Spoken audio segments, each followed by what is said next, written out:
I'm Andrea Darlas, and I am here with the man himself, the director, writer, producer of Honest to God, Robert Alaniz. This is your 10th film. Congratulations. Thank you. This is what the Decafecta. Well-deserved congratulations after all I've been through. Absolutely. Let's talk a little bit about this. This movie almost didn't get made. I mean, production was stopped. Walk us through.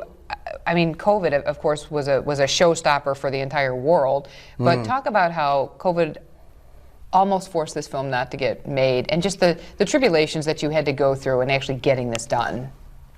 Well, this movie, if you add up all the time that it took to make this movie, we're looking at about 2.5 years. Yeah. None of my films have ever taken 2.5 years. Usually it's like 6 months to shoot and then maybe 2 months of post-production, and then we're done. And that's how this one was supposed to go. Yeah. All right, I had just finished Heavens to Betsy. I have to go back that far because I finished Heavens to Betsy, and it was my second faith-based movie, and it was well received. Yeah. And what year was that? That was in when you finished 2016, I believe. Okay. You know, and then what happened was I can't name any business names, but I had an offer or an interest in doing a sequel by a platform, a distribution platform, and so I took them up on the idea, changed the ending of Betsy 1, and made Heavens to Betsy 2. Yeah. I wasn't really interested in doing a sequel, but if it was going to help my career a little bit and get more out there, I was willing to do it. But I had started writing Honest to God right after Heavens to Betsy was done. Really? So I had 20 pages of Honest to God written, and then I had to put that on a back burner, and I made Heavens to Betsy 2.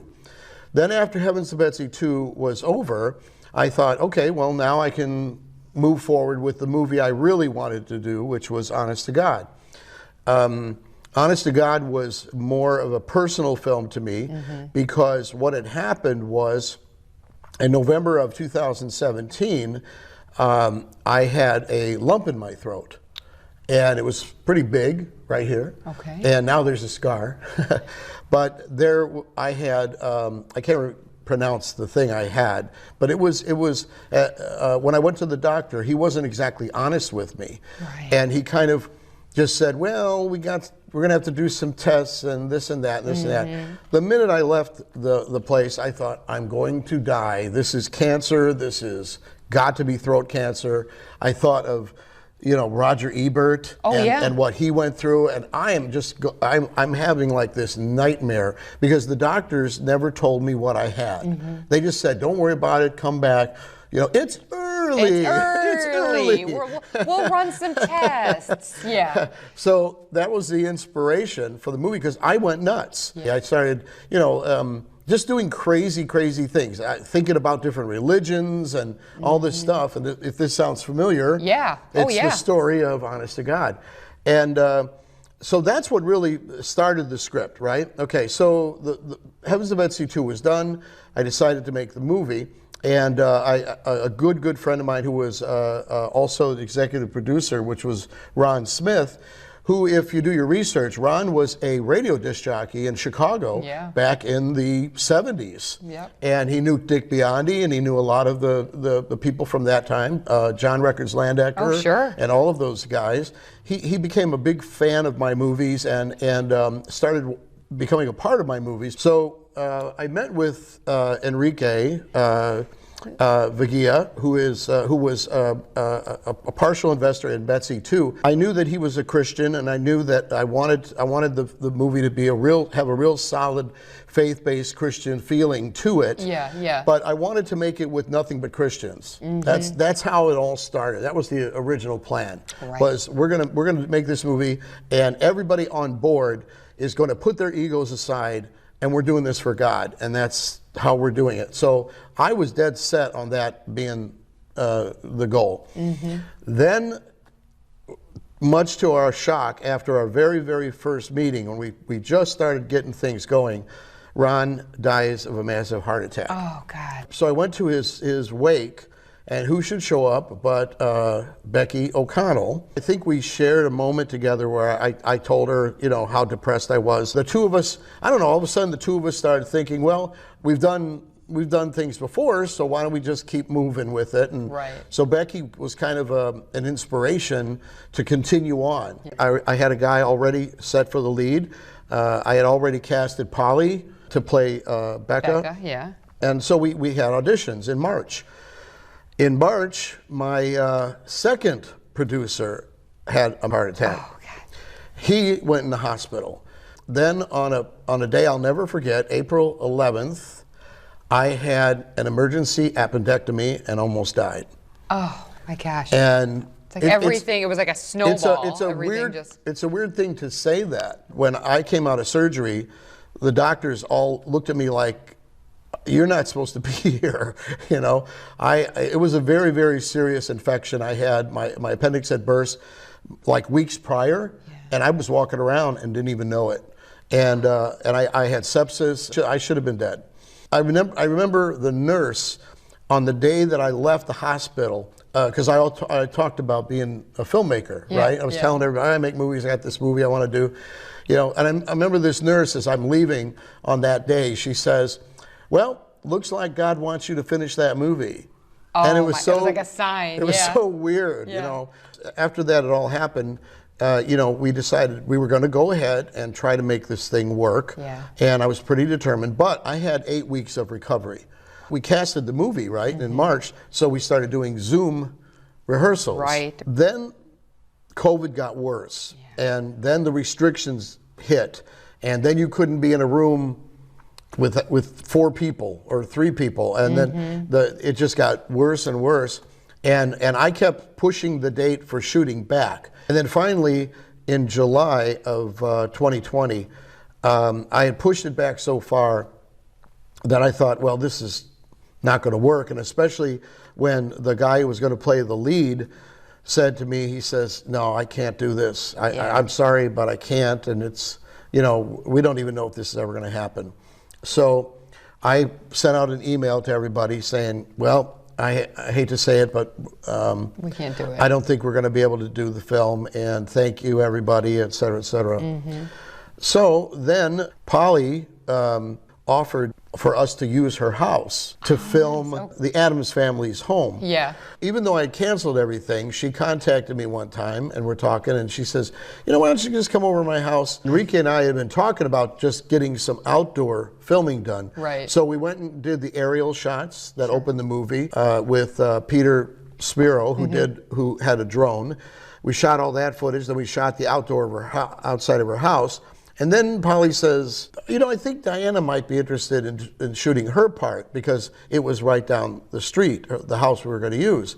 She says, let me call her. So Polly calls up Diana, and Diana says, yeah, I'd be glad to do it. So the very next weekend, we come out and we started shooting Ms. Tucker's stuff. And this kind of just kept going and going. And at one point, my wife said to me, she says, I thought the movie's over. And I says, I don't think God's done with the movie yet. So I'm just going to leave this to him, and it's going to be out of my control. And that's exactly what happened. I left it to him. And every time we had an obstacle, even when we lost the lead actor, even we lost the woman the actress that was going to play the mom, bing, someone came into play. Another person was put into play. When something went wrong with something came up.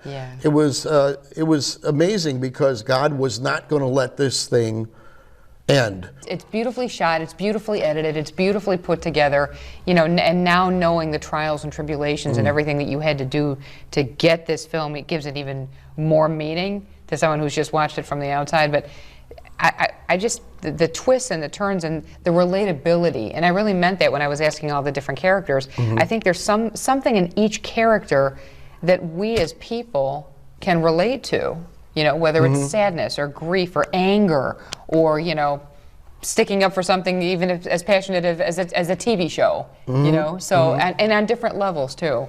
So, and I think that was your point, to really resonate, or to have it resonate with everybody. Well, it started off as a story about a guy that thinks he's going to die, And what would he do if he had 3 weeks to 3 live? weeks to live? Yeah, I'm not going to ask you Please that. don't ask me I'm that not question, going to ask you. okay? Trust me, I'm not going to ask you that. Because my answer is watch the movie and you'll see what I would do. But I didn't realize, for me, I didn't realize there was just this autobiographical component to it on many levels. Yeah, there is on many levels, and even some of the characters are people I actually know. Benji is actually a personification of a dear friend of mine, Ralph Lucine. He was like Benji. He was a very simple-minded guy. He was bipolar. He had but you wanted to be around him because he was so much fun. He was like a kid. Yeah. It was very important that I had a character like Benji playing opposite of Daniel, because Daniel is dealing with what he thinks is his own death. He finds out that the doctor that he was dealing with is actually a con man. Yeah. Once he finds out, he thinks he's free of all the obligations he made to God, because he did it out of fear. And like Burke had said so well in his interview, he did everything as a business deal. Right. You know, he's talking to God. He's got this prayer scene, which I love the way Burke does it, because he's like negotiating with God. Right. Listen, God, if I do this, and would you do this? Okay, well maybe let me see what my percentage is. Yeah. And it was all like, and then I'll do this, and then I'll do this. Right. Yeah. It was all like this business deal. The minute he finds out that he's not going to die, all of a sudden he starts slipping back into what he was before, but even worse than what he was before. Yes. Because he cheated death, and he thought, okay, I cheated death, so I can, I'm immortal, or I can get away with whatever. Right. And as you know, what happens in the end, something seriously happens that makes him see death in a whole entire different way, and it changes his life. Absolutely, and I think that's the beauty of it too, is that it's on such a higher level. And I want to ask you about the title too, Honest to God. Was that always going to be the title of the movie? Did you center your script around that, or did the title come to you? Well, it was perfect, because it's something everybody says. Honest to God is a very common thing people say. Oh, all the time. But it's about being honest to God. Right. So it's not just a catchphrase, but it's also what the movie's about. I'm going to ask you this now too, and I did ask the others this. What do you want the takeaway to be? Well, this one's going to be an easy answer, okay? Because after all I've been through, it's not a matter of what I want people to take away. It's a matter of what he wants people to take away from it. Because this movie was made with him in mind, for him, with faith, a lot of prayer, and whatever happens with this film is what he intended to happen. And that's what faith is all about. Faith is about believing that God is there, and God is going to come through with whatever it is that he has planned. And we as human beings, we don't have the understanding of that all the time. That's why that saying, God works in mysterious ways, is such a big saying, because we don't know. We don't understand it. And then a lot of people will call it chance or luck or whatever, when actually it's divine intervention. It's something that is meant to be, and we're just not there to question it. Do you think no matter how far people stray, they can always come back? Oh yeah. I'm hoping that when a person sees this movie, they're going to go, you know what?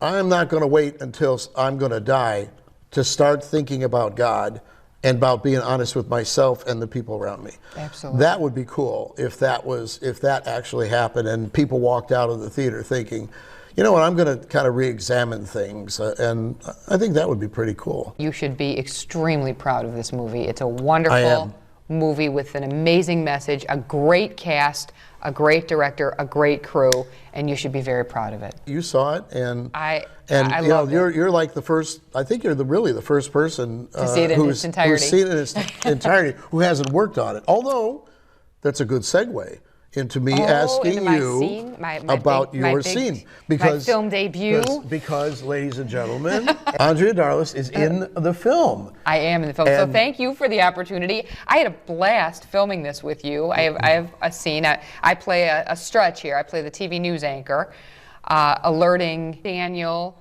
that the news that he received, the bad news, is not true, and that leads to the next, tier and segue of the film. Right. I loved working with you. I love your crew. You are such a pro, and I'm not just saying this because we're doing these interviews. You're such a pro. You're so easy to work with. We shot our scenes, 1, 2, 3, 4, 5, boom, and you knew exactly what you were looking for. You're like, I want it this way. And all your actors have said that about you. You have this vision. You know how you want it done.